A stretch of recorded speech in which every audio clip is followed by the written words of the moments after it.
उत्तर भारत के एक छोटे से गांव धनपुर में हरि नाम का एक गरीब किसान अपने परिवार के साथ रहता था। उसके पास जमीन बहुत कम थी, लेकिन 2 गायें थीं, गंगा और जमुना। हरि का बेटा अर्जुन, उम्र लगभग 12 वर्ष, रोज इन गायों को जंगल के किनारे घास चराने ले जाता था। अर्जुन समझदार और मेहनती लड़का था। उसके पिता ने उसे शुरू से ही सिखाया था कि पशु भी परिवार का हिस्सा होते हैं, उनका ध्यान ऐसे रखना चाहिए जैसे अपने भाई बहनों का। गांव में लोग अर्जुन की तारीफ करते थे, न सिर्फ उसकी ईमानदारी के लिए बल्कि उसकी बुद्धिमानी के लिए भी। एक दिन जब अर्जुन अपनी दोनों गायों को लेकर जंगल की ओर गया तो उसने देखा कि जंगल में कुछ अजीब सी चुप्पी थी। न तो पक्षियों की चहचहाहट थी, न ही बंदरों की उछलकूद। गंगा और जमुना भी बेचैन सी लग रही थीं। अर्जुन ने तुरंत समझ लिया कि कुछ तो गड़बड़ है। उसी दिन शाम को गांव में खबर आई कि जंगल में एक खूंखार शेर घूम रहा है। वो कई जानवरों को मार चुका है और अब इंसानों के इलाके में भी आने लगा है। गांव के बुजुर्गों ने बच्चों को जंगल जाने से मना कर दिया, लेकिन अर्जुन क्या करता? उसके पास और कोई उपाय नहीं था। गंगा और जमुना को घास खिलाना जरूरी था। अगले दिन भी वह जंगल गया, लेकिन इस बार उसने अपने साथ एक लंबी लकड़ी, एक झोला जिसमें मिर्ची पाउडर, पानी और एक छोटा सा ढोलक था, साथ में ले गया। तीसरे दिन जंगल में दोपहर को अर्जुन एक पेड़ के नीचे बैठा था। गाय घास चर रही थीं। अचानक झाड़ियों में सरसराहट हुई। अर्जुन ने चौंक कर देखा, सामने शेर खड़ा था। उसकी आंखों में भूख चमक रही थी। शेर धीरे धीरे अर्जुन की ओर बढ़ने लगा। गाय डर के मारे पीछे हटने लगी, लेकिन अर्जुन डरा नहीं।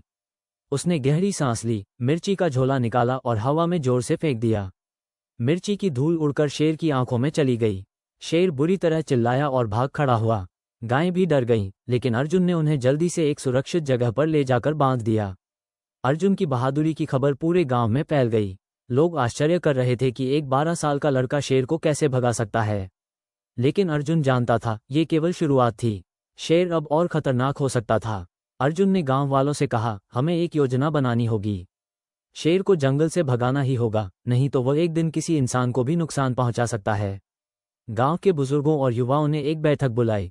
सबने मिलकर निर्णय लिया कि एक दल जंगल में जाएगा और शेर को पकड़ने की कोशिश करेगा, लेकिन सावधानी के साथ।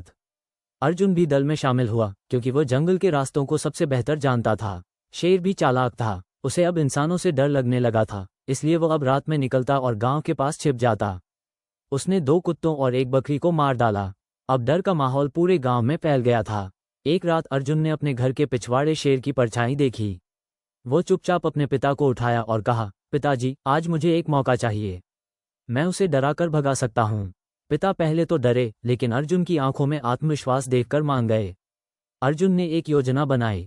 उसने गायों को खेत के पास बांधा, पेड़ों पर झंडियां लगाईं और खुद पेड़ पर चढ़ गया। जैसे ही शेर पास आया, अर्जुन ने ढोलक बजाना शुरू किया और पेड़ पर बैठकर तेज आवाज में बोलने लगा, हे जंगल के राजा, ये गांव देवताओं का है, वापस लौट जा। शेर चौंक गया। आवाज और ढोलक की आवाज से वह घबरा गया और फिर से भाग गया। योजक चिन्ह, योजक चिन्ह, योजक चिन्ह। भाग 6। आखिरी सामना। अर्जुन जानता था कि जब तक शेर को पूरी तरह जंगल से बाहर न निकाला जाए, गांव सुरक्षित नहीं होगा। अर्जुन ने गांव के युवाओं के साथ मिलकर एक गड्ढा खोदा और उसके ऊपर पत्ते डालकर जाल बिछाया।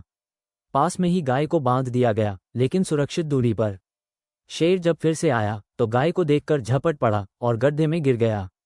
गांव वालों ने उसे बेहोश कर वन विभाग को बुला लिया। विभाग ने शेर को पकड़कर एक सुरक्षित अभयारण्य में भेज दिया। अर्जुन गांव का हीरो बन गया। उसकी बहादुरी की खबर जिला अधिकारी तक पहुंची। जिला अधिकारी ने उसे पुरस्कार दिया, वीर बालक सम्मान।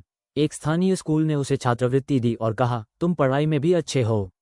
जंगल में जो तुमने किया वो कोई बड़ी उम्र का भी नहीं कर सकता। गांव में हर कोई गर्व से कहता, अर्जुन हमारा बेटा है। साहस उम्र नहीं देखता। चतुराई और आत्मविश्वास से बड़ी मुश्किल हल की जा सकती है। प्रकृति और पशु से प्रेम करने वाले इंसान में एक अलग प्रकार की शक्ति होती है। इस कहानी से हमें ये सीखने को मिलता है कि भय से लड़ने के लिए केवल ताकत नहीं, दिमाग और धैर्य की भी जरूरत होती है। अर्जुन जैसे बच्चे समाज के लिए प्रेरणा होते हैं।